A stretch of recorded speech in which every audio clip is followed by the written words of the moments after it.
نجمة عالمية دارت واحد التصريح في مراكش بألف معنى. التصريح بسيط: من النجمة العالمية مثل جودي بوسار كان أقوى من مئات الخطابات، حيث قالت مراكش: لم أعرف المغرب إلا عبر كأس العالم 2022.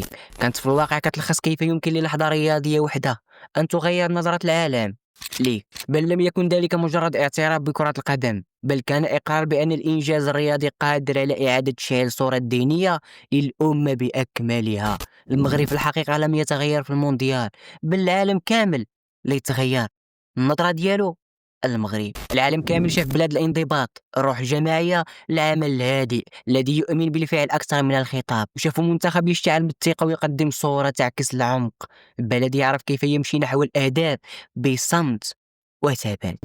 وهنا تتجلى القيمة الحقيقية للرياضة، ليست لعبة فقط، بل قوة ناعمة قادرة على تصحيح تصورات وإعادة رسم إمكانية الدول في القرن 21.